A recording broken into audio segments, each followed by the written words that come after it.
Here's our top stories tonight. A man was shot and killed this morning outside of President Trump's Florida home. Both Secret Service and local law enforcement found him inside the front gate of the property.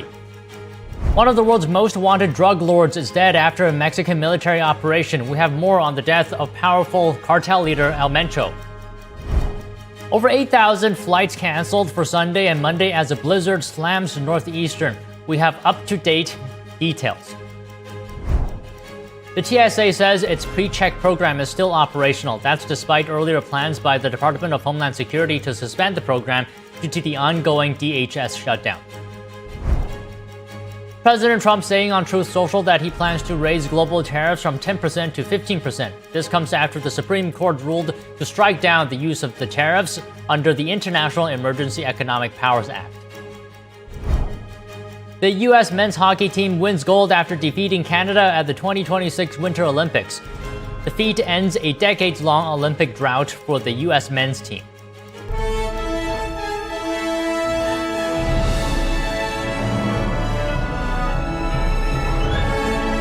This is NTD Evening News, live from our global headquarters in New York City.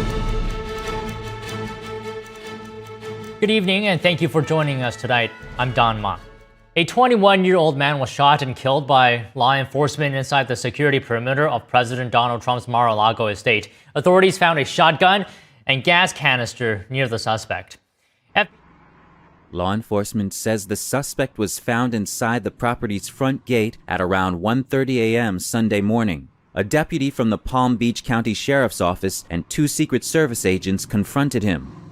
He was ordered to drop those 2 pieces of equipment that he had with him, at which time he put down the gas can, raised the shotgun to a shooting position. At that point in time, the deputy and the 2 Secret Service agents fired their weapons and neutralized the threat. He is deceased at the scene. Aside from the suspect, there were no other fatalities or injuries. President Trump and First Lady Melania Trump were in Washington, D.C. at the time of the incident after attending a governor's dinner Saturday evening. The sheriff said the FBI is leading the investigation into the incident. One thing I would ask the public is if you live in the area of the shooting, please check your exterior cameras for last night, early this morning. If you see anything that looks suspicious or out of place, please contact us. The young man has been identified as Austin Tucker Martin from Cameron, North Carolina. His mother reported him missing Saturday night. The president and first lady were not on the property by Sunday morning, but others were. According to foreign affairs expert Bart Marcois, something doesn't seem right. All we know about him is that he was a white male. At this point, we don't know motivation, background, any of that. And the real question is, how did he get inside Mar-a-Lago? I have been here for the past week. I'm still down here. I have friends who are still inside. The security there is impressive and comprehensive. How did this guy get inside the compound that is guarded by local law enforcement, federal law enforcement, and the Secret Service? Officials are also investigating where the firearm carried by the suspect was purchased. White House Press Secretary Caroline Leavitt praised the Secret Service for acting quickly while most Americans were sleeping. FBI Director Kash Patel posting on X saying the FBI is dedicating all necessary resources in the investigation of this morning's incident at President Trump's Mar-a-Lago resort, adding that his agency will work closely with the Secret Service plus state and federal partners. Meanwhile, the leader of the powerful Jalisco New Generation Cartel, known as El Mencho, was killed today. He is among the world's most wanted drug traffickers. The Mexican drug lord was killed during an operation led by Mexico's military in the central western state of Jalisco. El Mencho was wanted by U.S. authorities, who offered millions for information on his whereabouts. According to the U.S. Drug Enforcement Agency, the drug lord was a former police officer. He led one of the most powerful and ruthless criminal organizations in Mexico. The Mexican Defense Ministry said he was seriously wounded in the military action. He died while being airlifted to Mexico City.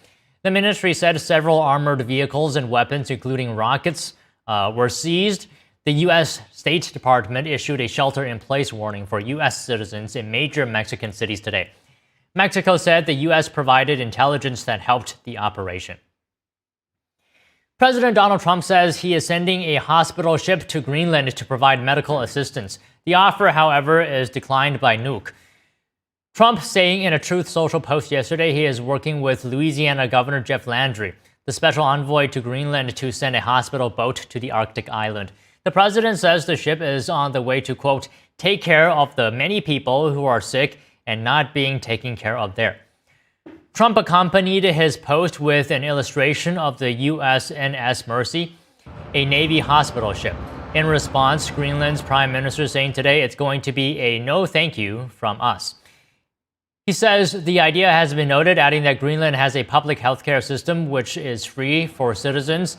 Late last month, Greenland, Denmark, and the U.S. launched diplomatic talks. Trump has insisted that the U.S. needs to acquire Greenland for the purpose of national security before Russian or Chinese interests are entrenched in the area.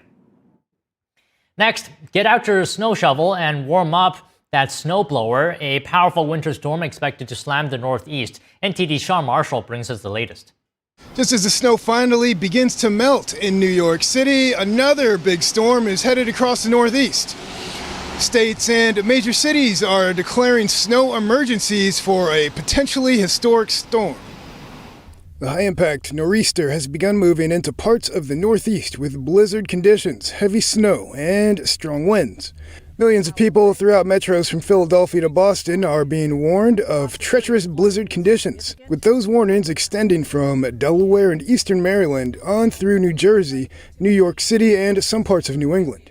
In total, the storm is projected to drop between 18 and 24 inches across New York City, coming up to 28 inches in certain areas. New Yorkers should also expect dangerous winds. These are blizzard conditions. New York City has not faced a storm of this scale in the last decade. Snow will also fall further down south in mid-Atlantic, including in Baltimore with lesser amounts of Washington, D.C. Over 8,000 flights have already been canceled for Sunday and Monday combined. Some major airlines have issued travel advisories and are making it easier for affected customers to change their itineraries. When you look at the scale of the storm that's descending in our state, and actually in some parts starting already, this will be something the likes of which we've not seen in years. We can do this. You know, New Yorkers, yeah, we're tough, we're resilient, we're hardcore, but don't think that you are stronger than Mother Nature. Okay? Do not try to outsmart Mother Nature. New York City's mayor has been spotted assisting with salting operations of this historic blizzard. On Saturday, the mayor offered paid roles for shoveling snow in New York City, but you will need 2 forms of ID and a social security card. Storms are expected to be ending by Monday evening, but parts of New England should still be seeing some of the storm's lasting impacts. Sean Marshall, NTD News. Thrills for American hockey fans as Team USA clinches Olympic gold. The U.S. men's team defeating Canada 2-1 in overtime at the Winter Games in Milan. The victory ends a 46-year gold medal drought for the U.S. American fans leave the Olympic venue with huge smiles and national pride. USA! Elation. Yeah, joy. Joy.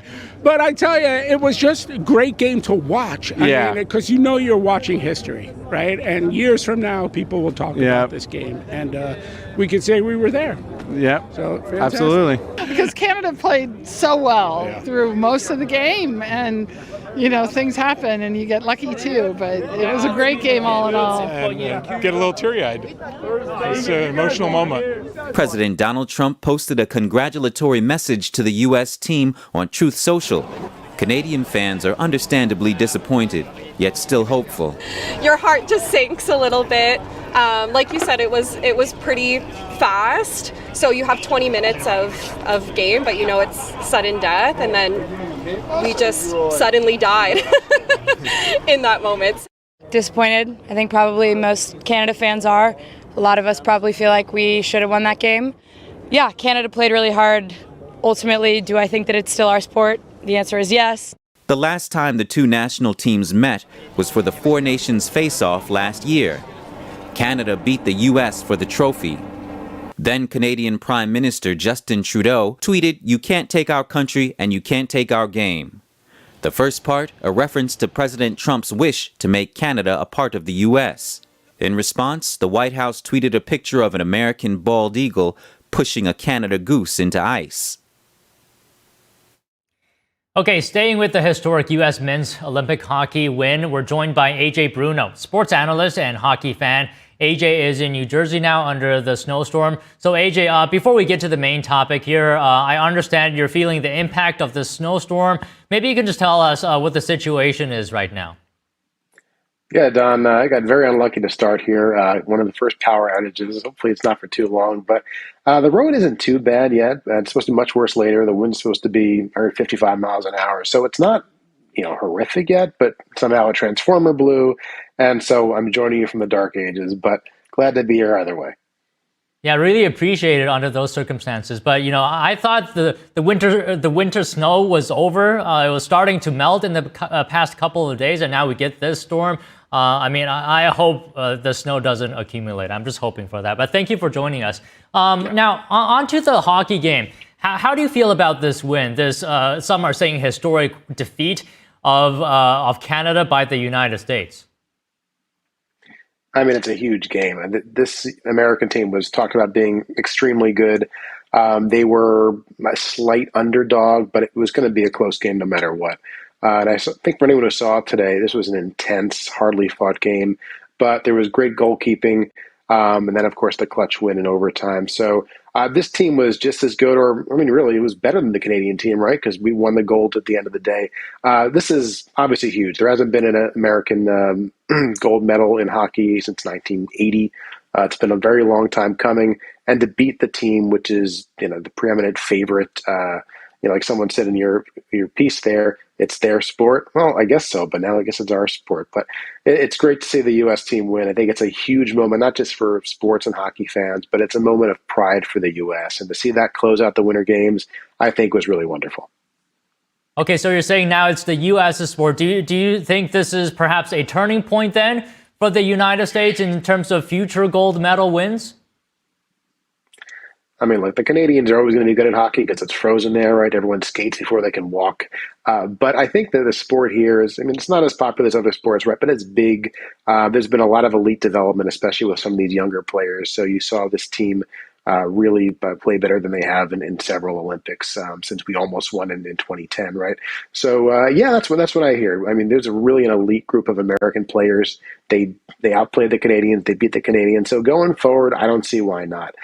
So I'm very optimistic that we can see that continued success in the future, and we won't see nearly 2 generations pass before the U.S. Wins the gold in hockey. So it was great. I think they should savor that victory, but if we could do it again 4 years and beyond, that would be wonderful.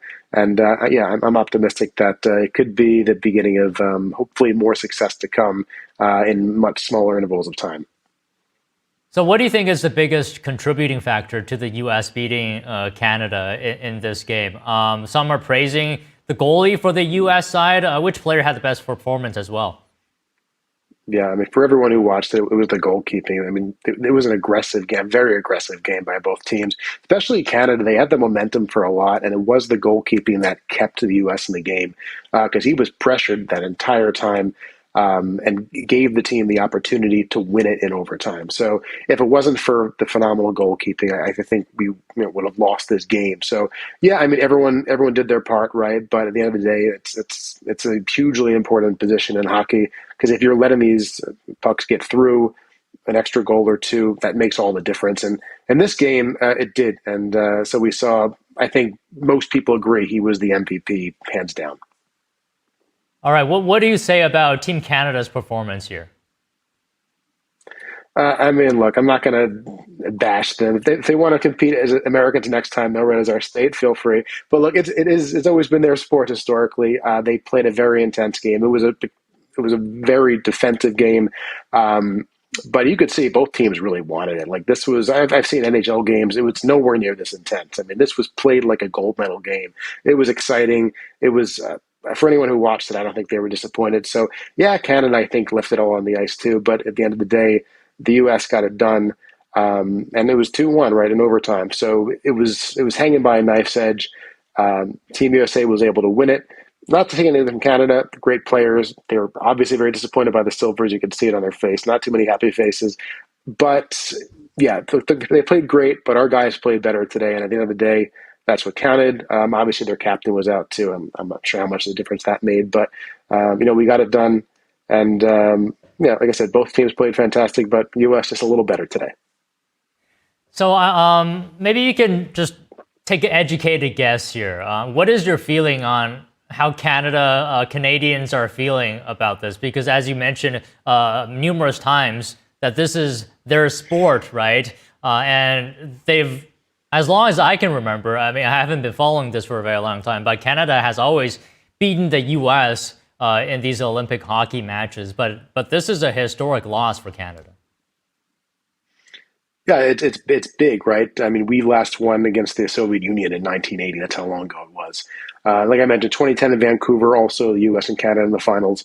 We lost that one, I think, 3-2. So for Team USA to beat Canada at their sport, because it's a cold weather sport, right? If you're from a warmer place, you probably don't grow up playing that game. So in Canada, everyone plays it. That's why they're so good at it. So yeah, this is extremely historic. I think in terms of winter sports, it's one of the most notable events in Winter Olympics history in particular. So that's why you see so much celebrating. You see the president tweeting about it. Really, anyone who cares at all about this, I think, is excited about that. And in Olympics where we saw some bad press in terms of some people not being so patriotic, I think this is something that the country can come together from. It's historic, it's big, and I think we deserve to be happy about it. With all the bad things going on, this is something we can be excited about and joyful about. And I think it's pretty amazing. Okay, just one last thing. I'm wondering to myself here, against the backdrop of all the politics, the tensions between the U.S. and Canada, between President Donald Trump and Prime Minister Mark Carney, I'm wondering if Canada feels the sting a little bit more against this backdrop of this tension. Well, the goose did not look happy with the eagle in that photo, so I think that kind of speaks to that. Yeah, you could say a little bit that's playing out, right? Because there's been a little bit of bad blood or tension. I mean, Canada's our neighbor. It's always been historically an ally. I think there's been some tension recently. And obviously, even before Carney, Trudeau, not somebody that a lot of people had a high opinion of. So, but there's definitely been that tense feeling. But I mean, that's our closest neighbor. So I think there should be a friendship, whether the arrangement, whether it's business or whatever has changed. Yeah, but this is sports. And I think we should be able to put that aside. Politics shouldn't come into play. Does it? I guess probably to some extent. But I mean, look, it's something people should be able to enjoy. I think it transcends all that. That's what I think people get joy out of when they're watching sports. You hear about the nonsense going on in the news, whatever your position is. I think that's something we can come together on. And I think that's one of the things that's really, really great about sports. So I hope it doesn't intrude too much, but I'm sure that might be a little bit for Canada. We'll see how much that goes, but I think they'll kind of take it in stride ultimately, and it's just a game, right? Right. At the end of the day, it's just a game. Even though it's the Olympics, it's just a game here. But AJ, thank you for speaking with us, and once again, hope you stay safe out there. Thank you very much. Thanks, Don. Appreciate it. The Transportation Security Administration says its pre-check program is not shutting down. This reverses an earlier decision that signaled a temporary suspension. The TSA saying in a post on X today, quote, "At this time, TSA pre-check remains operational with no change for the traveling public." The agency added it will evaluate operations on a case-by-case basis as the Department of Homeland Security shutdown continues. It also saying, courtesy escorts, such as those members for Congress, have been suspended. Officers will instead focus on securing America's skies. DHS said earlier that TSA pre-check will be paused at 6 a.m. Eastern today. The program also vetted passengers to skip regular security lines and move quickly through airport security. More than 20 million people are actively enrolled in the service. The CBP Global Entry Program, which serves a similar purpose, was also suspended. TSA did not provide an update on its status. The DHS shutdown began on February 14th. Secretary Kristi Noem said yesterday the agency was making tough but necessary workforce resource decisions. She suggested that FEMA will be hampered by the shutdown, saying this is particularly important given the upcoming storm. California Republicans are making early moves as the 2026 governor's race heats up. Christina Corona takes us inside an annual convention in Anaheim, where several GOP candidates made their case to voters. And the world's largest winemaker planning to close a facility in California's wine country. It says demand is shifting as a survey shows Gen Z is drinking less than other generations. David Lam reports. Stay tuned for more after this break.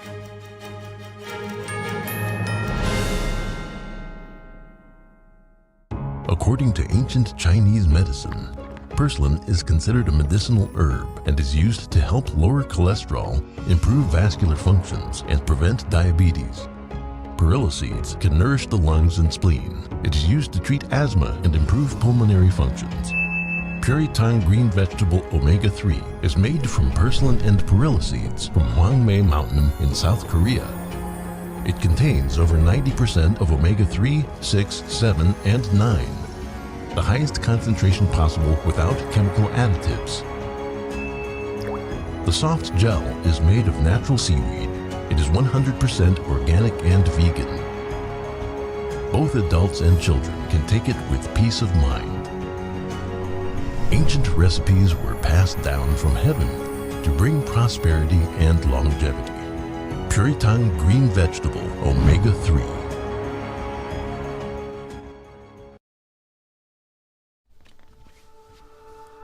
Hi, my name is Brady. When I was born, my parents thought everything was okay. My mom and dad were so excited to take me home. I still get goosebumps telling this story. Several days in, his skin started to become very cold and clammy. We noticed that he had become blue around his mouth, and something was just very off. We packed up as fast as we could. Brady stopped breathing twice on the way to the pediatrician. And that was one of the number one things that just haunts me to this day. I was born with a congenital heart defect called aortic coarctation. If my parents waited just one more hour to drive me to the hospital, I would not be here today. But thanks to research funded by the American Heart Association, I had heart surgery that saved my life. But not every kid is as lucky as me, which is why we need your help. Just call the number on the screen or go to helpheart.org. For only $19 a month, just 63 cents a day, you can help. Get people trained in CPR. Get more hospitals certified in high-quality cardiovascular care. And help fund the next medical breakthroughs to help save kids like me. When you donate to the American Heart Association, you're helping save lives like my son. And now, my son is happy and healthy, thanks to the support of people like you. When you call with your $19 a month, you'll get this really cool t-shirt as a thank you. Many children die from congenital heart defects. I can't wait to grow up to become a heart surgeon and fix babies' hearts, but until then, I'll keep helping the American Heart Association. So please join me. Just call the number on your screen or go to helpheart.org to become a monthly donor and help save lives.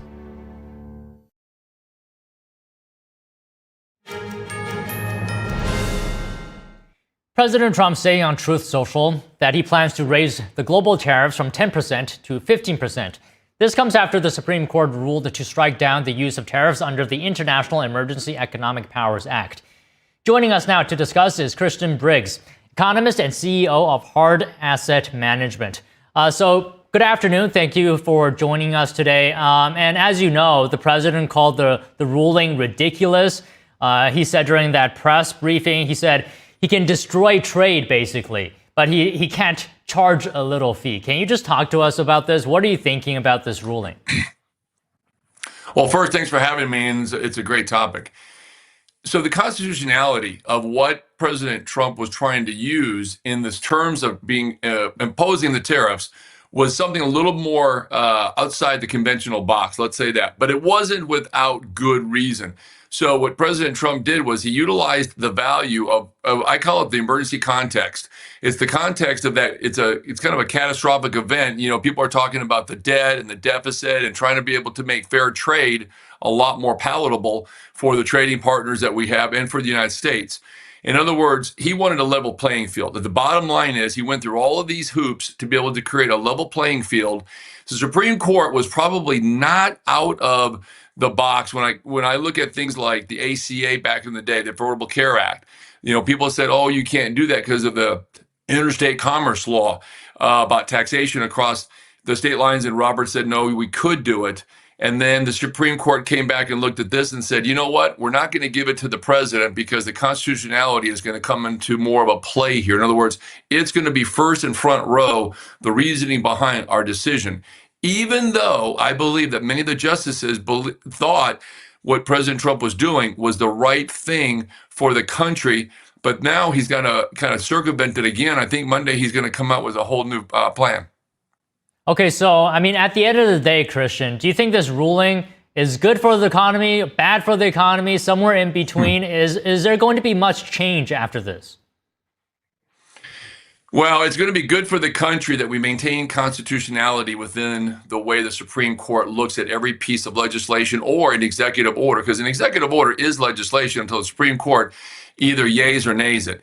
So it is good for the country from a constitutional standpoint. It puts everybody back in check. Now, but the bad part is the tariffs do have some strong fundamental value in order to be able to maintain the consistency of trade negotiations. That's the key. As in the past, sometimes the Supreme Court will rule and give the president favor because the genie is already out of the box. And again, I bring up the ACA, that part of the reasoning why Roberts was the final decision maker on that was the genie was already out of the box regarding the amount of people that were on health care.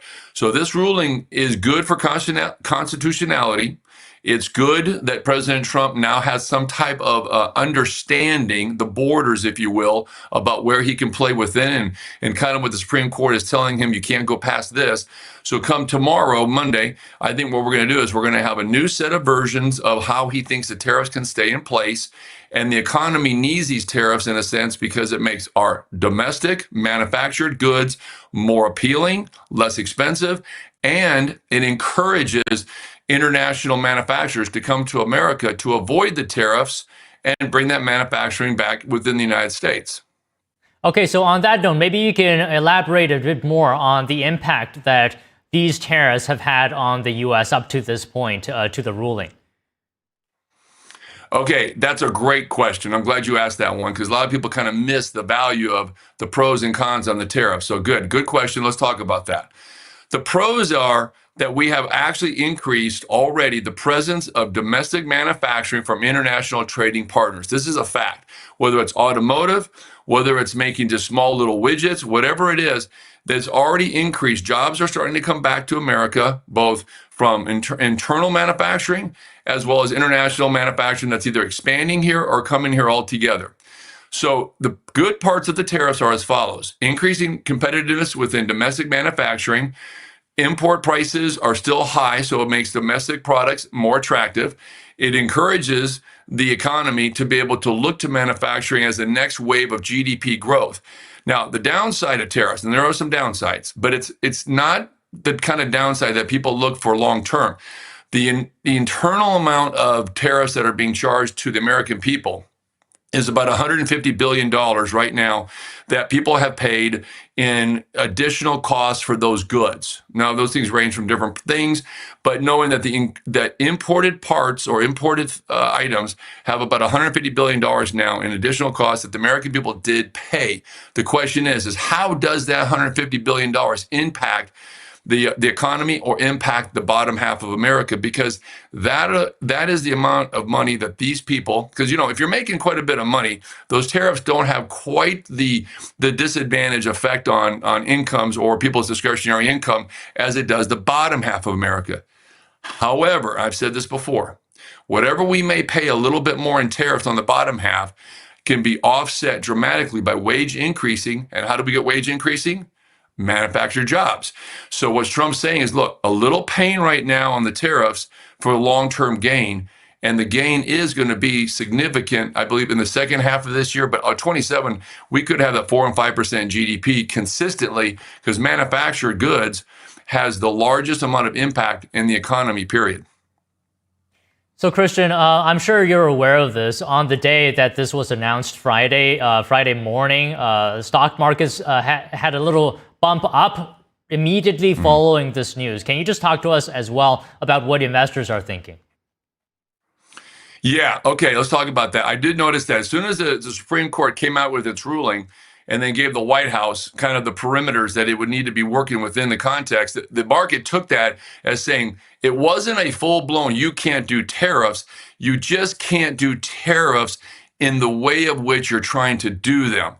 Now, I've said this before, when the market reacted like that, it was very positive, at least from a decent gain within the Dow and, of course, the NASDAQ, which means the investor community liked the way the Supreme Court came back to President Trump. Even though President Trump wasn't really pleased or happy with the way the ruling was, they did give him some latitude in some of the language that said, look, you can't do it this way.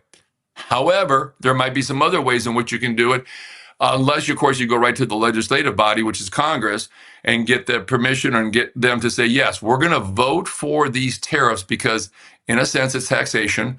But the investor community were really happy the Supreme Court said what it did, giving President Trump, again, some latitude and possibly a little pivoting opportunity on Monday, which I believe that's what President Trump plans on doing. Okay, just one final thing, Christian. And I was talking about this issue a couple days ago with some of my guests, and the question came up whether this diminishes President Trump, whether it's domestically or on the global stage, because President Trump has said he ended wars with these tariffs. He used these tariffs as a negotiation tactic. And you alluded to, I think, earlier that now with this ruling, President Trump will have to jump through a bit more hoops. So, I mean, what do you think? Do you think this sort of diminishes him in terms of foreign policy, national security on the global stage? What do you think? Okay, let's talk about that. Will President Trump, in the eyes of his beholders, okay, the world stage of international trade and, of course, international negotiations, diminish him? Not at all. Let me tell you why. See, one of the things that President Trump, the man, let's talk about Donald J. Trump, whenever he looked at real estate deals and there were challenges ahead of him, and some of the times I'm sure he tried to get his permits and work with all the unions to be able to get these big, beautiful buildings built, whether hotels or residential towers back in Manhattan. You see, a man like Donald Trump doesn't look at challenges as adversity roadblocks. What he does is he says, okay, that's just one way not to try to make that happen. It's like they always say, how many times did Edison try to make the light bulb work? 1,000 times. None of those were defeats. They were just ways of which not to do it. So what I look at is President Trump, because of his success in real estate and his success in business overall, he doesn't look at this as a roadblock. What he says is, okay, that's just one way we can't get it done. So let's look at another way to get it done. So the international community is not going to look at President Trump in any diminished light whatsoever. That would be a complete falsehood. They're going to look at him and say he's even stronger, because a man that can overcome challenges becomes stronger when he finds the direction he needs to go in order to be successful. They always say, don't invest in a person that's never had challenges or some defeats, because then when that happens, he won't know what to do. So Trump looked at this and said, hey, you know what? What we're looking at here now is one way not to make the light bulb work. Let's look at the ways we can make it work. And so that's what they're going to do come Monday. And I'm sure the White House counsels and all of his legal team and constitutional lawyers were looking this over the weekend and even prior to that. I can tell you right now, there's no way that they didn't have A and B ready to go. A, if he got the ruling, and B, if he didn't get the ruling. And he didn't get what he wanted. So you know what? They've got a plan. It's no different than being delayed on building a building. He'll work through it. He'll get it done. It does not diminish him. In fact, I would tell you this, he's probably stronger now than any time in the second term. Yeah, I mean, you make a great point there, Christian. And in the press briefing, President Trump said as well that this ruling actually gives him more powers, gives the president more powers to impose tariffs. And I was following that press briefing as well, and he didn't portray himself in any light of weakness. Actually, to the contrary, he seemed even stronger. That's what stood out to me. But thank you for explaining to us today, Christian. Pleasure speaking with you. You too. Thank you so much for having me. Next Tuesday, President Trump will give the first State of the Union address of his second term. What issues will the president talk about in his address, and how has America changed since his first term? Join NTD's Tiffany Myers, Steve Lance, and Mari Otsu on Monday, February 23rd at 6 p.m. Eastern for a preview of the major topics the president is expected to cover in the State of the Union. And on Tuesday, join us at 7 p.m. Eastern as we track the president ahead of his speech, hear reactions from lawmakers, and speak with panelists on what it all means for you. Don't miss it. California Republicans are making early moves as the 2026 governor's race heats up. Christina Corona takes us inside an annual convention in Anaheim where several GOP candidates made their voices heard. And the world's largest winemaker planning to close a facility in California's wine country. It says demand is shifting as a survey shows Gen Z is drinking less than other generations. David Lam reports. Stay tuned for more news after this break.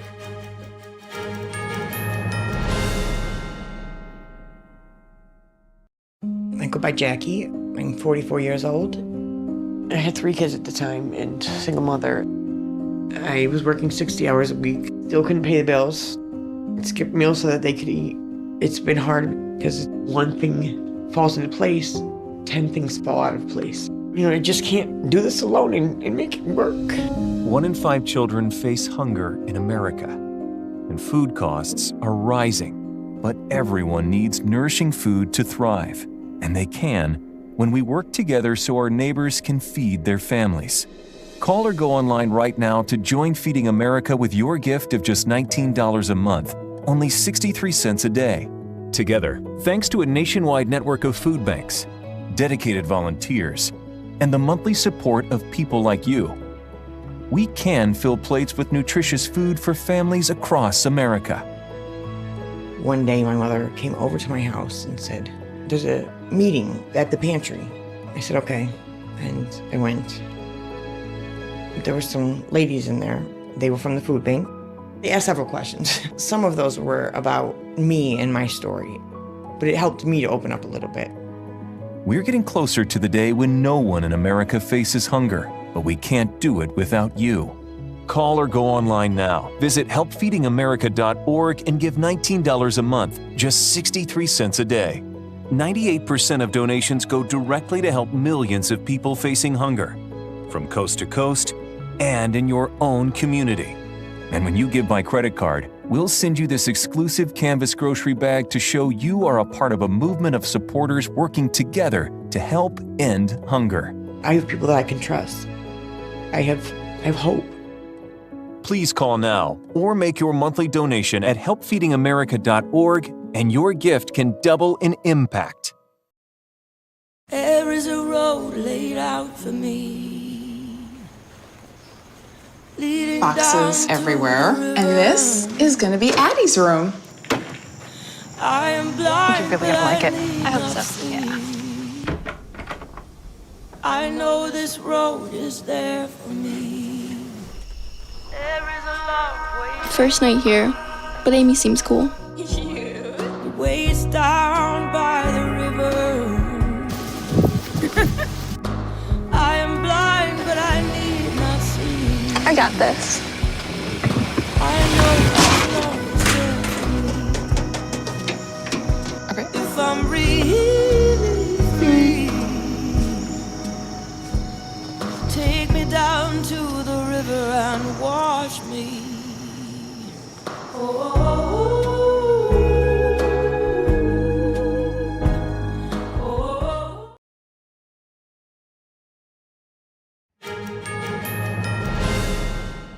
California Republicans gathered in Anaheim as the race for governor begins to take shape. Party members met for their annual convention where candidates outlined their visions for the state ahead of the June primary.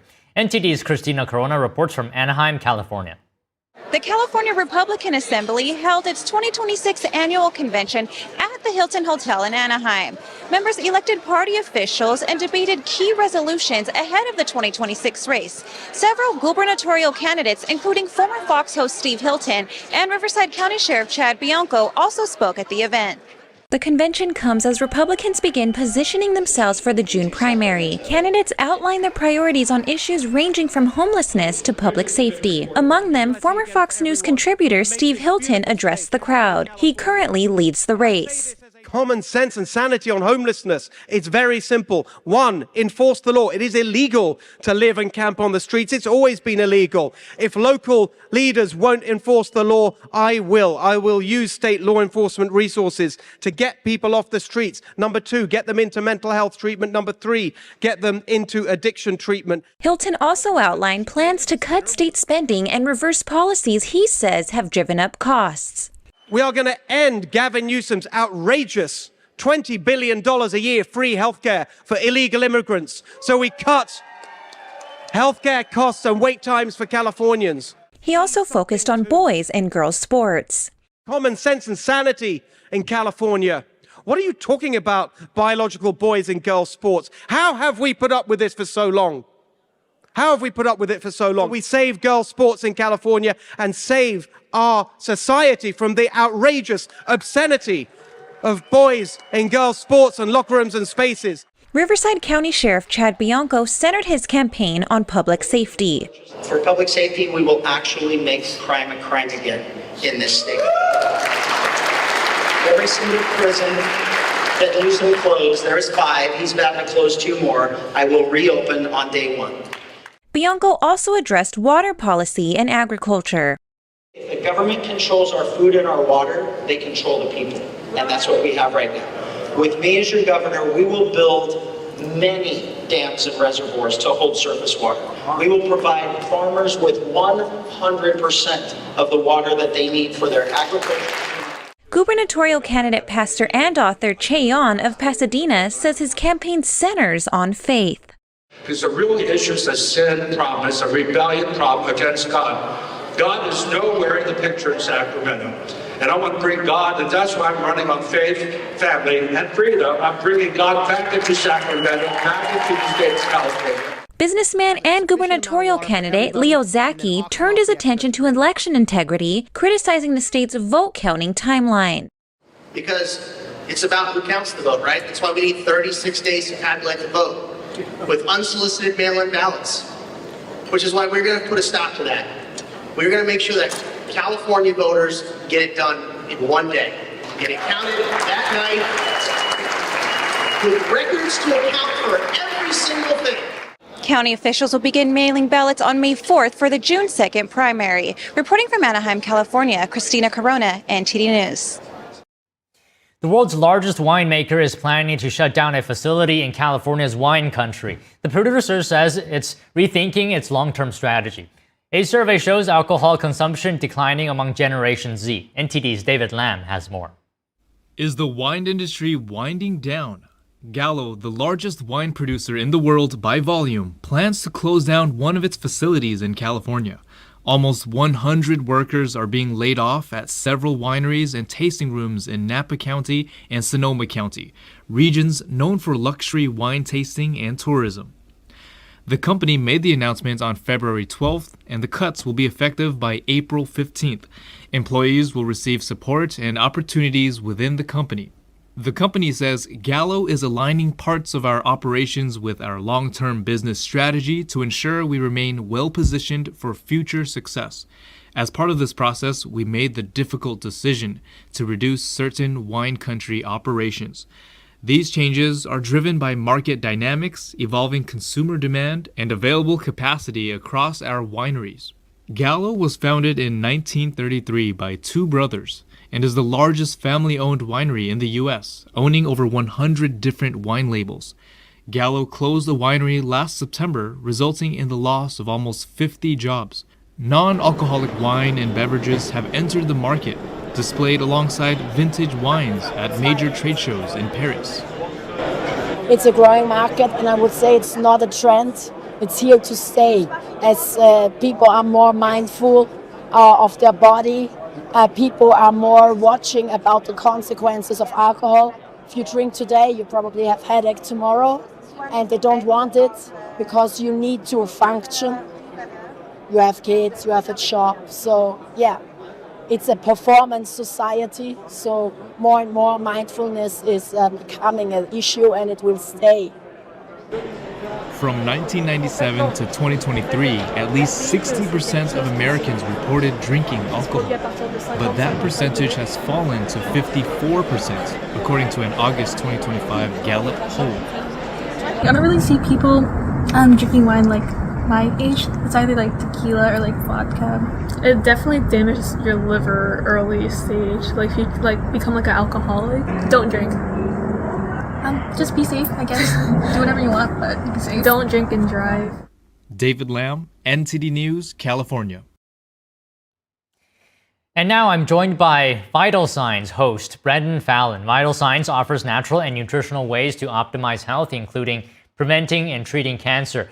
And that's what we're talking about today. So Brandon, good to see you at a different time this time. So yeah, talk to us about this.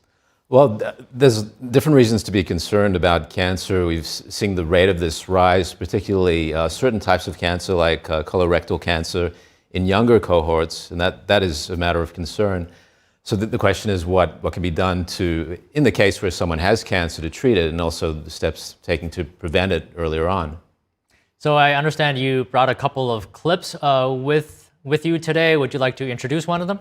Sure, and recently I spoke to someone a little different to the usual high-ranking doctors that I speak to. This guy is a master herbalist and a certified nutritionist. His name is Donnie Yance, and he's has decades of treating cancer, and he has people in stage 3 and stage 4 of cancer that he's worked with for decades. And he's using approaches, holistic methods, which include herbs, supplements, and a range of things. And he even talks about the value of love in cancer therapy, and using those also alongside conventional treatments. Okay. The first clip, he's talking about his approach, giving a wide, and talking about the importance of how we think about treatment, because traditionally the idea is all about nuking the tumor, killing the tumor, but in order to really gauge the effectiveness of treatment, he has a different way of evaluating that. Okay, well, let's take a look. Conventional medicine's very heroic. Wow, look at how that tumor just shrunk down to nothing. Humble medicine is, well, maybe we're not shrinking the tumor that much, but we're optimizing health. The patient's living better, living longer. And so, again, when you categorize plant medicines, we start with kind of the root system of health, and that is tonic herbs and adaptogens. And so those are plants that people have used, again, for longevity. We're at Longevity Fest. Non-specific matter and a normalized matter, and mostly doing only 2 things: helping us at the molecular, cellular, and organ system level to be more robust and to be more efficient. There's no better way to help a person be healthy than say, I'm going to make you stronger and I'm going to make your body be more efficient. So I guess the question I have is, which plants or herbs are rather effective against cancer? Yeah, and this is something I spoke to Donnie about, and I've spoken to other doctors about. What Donnie came back with was a list of things that sounded almost more like cooking ingredients, which was quite interesting. And this next clip, he runs through some of those particular things that he's using in his treatment, and that are showing increasing research value as well. Okay. Well, the strongest human evidence is probably looking at some of the research on some of what I call the medicinal mushrooms. So that's one area that's got overwhelming amount of research on it, particularly the mushroom, reishi mushroom, Ganoderma lucidum, and then what's called turkey corn, which is Trametes versicolor. There's hundreds of human studies validating that those enhance people's quality of life and lead to a longer life. And that everybody needs to analyze evidence based on those 2 endpoints only. Does what I'm doing going to help me live better, or does it help me live longer? Not does the tumor go away, not do you get any other biomarker is insignificant.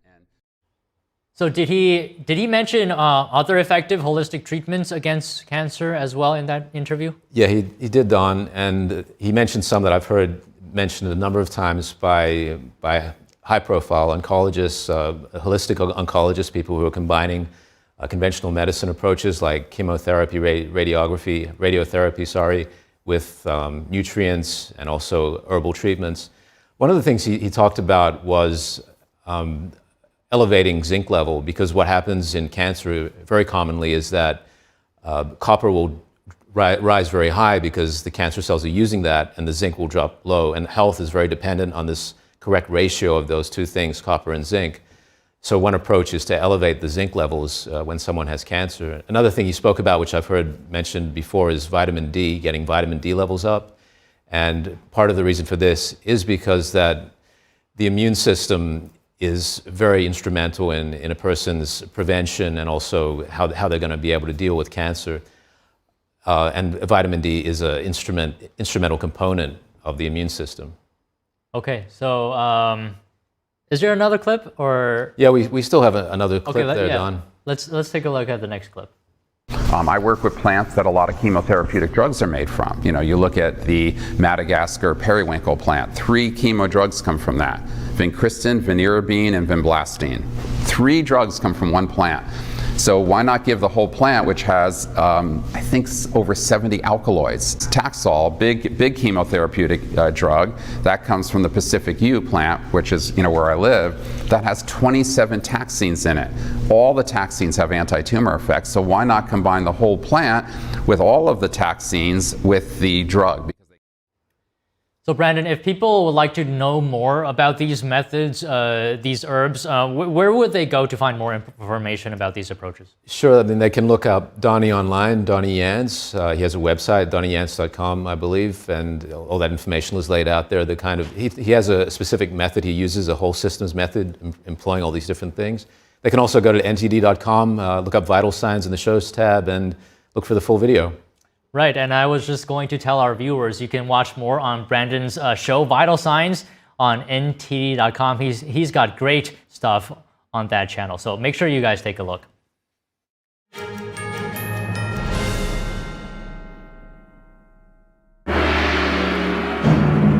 What has lasted 5,000 years was once almost lost. Now, the world awaits the divine culture's return. See it at least once in your lifetime. Shen Yun returns to David Koch Theater, March 25th through April 12th. Get your tickets now at shenyun.com. Kids love it. Parents trust it. Obviously. Explore GJW Plus Kids Series and Ganjiong Campus courses led by expert educators. This is spectacular. Children will learn values like respect, responsibility, and knowledge in language, science, and more. Wow. All while having fun. Perfect. Subscribe today at GJW Plus Kids, where learning meets fun.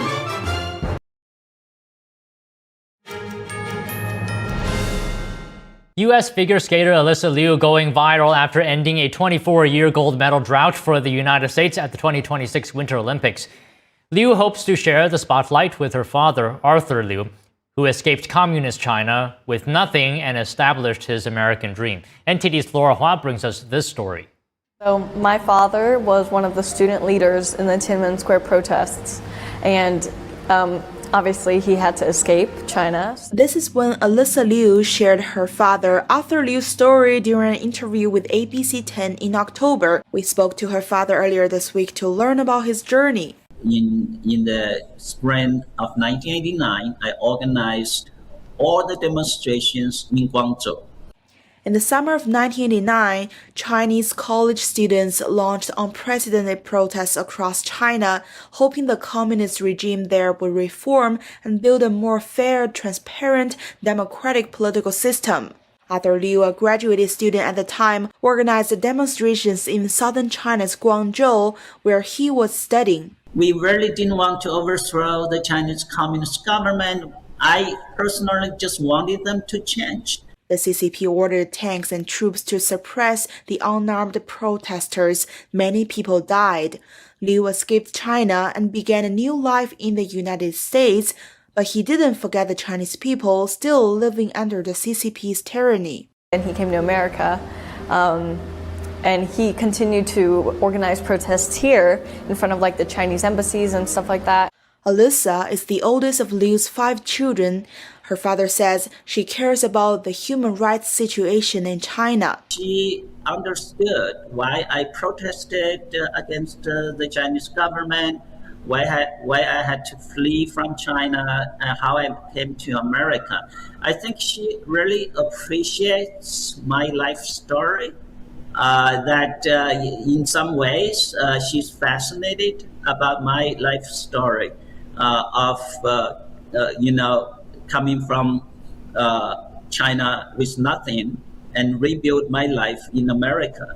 In 2020, the DOJ and FBI reported that Beijing sent spies targeting Liu and his family, including Alyssa.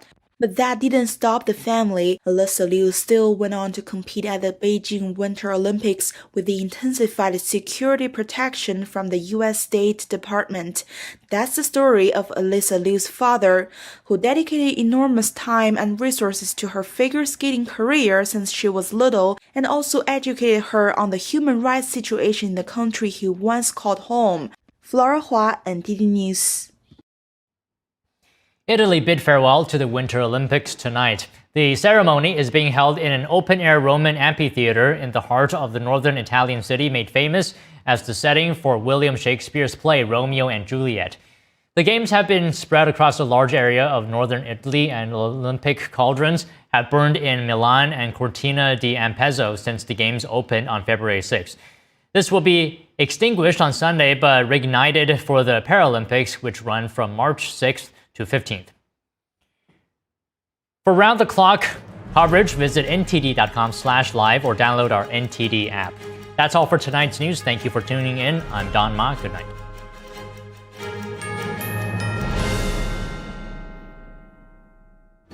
Kids love it. Parents trust it. Obviously.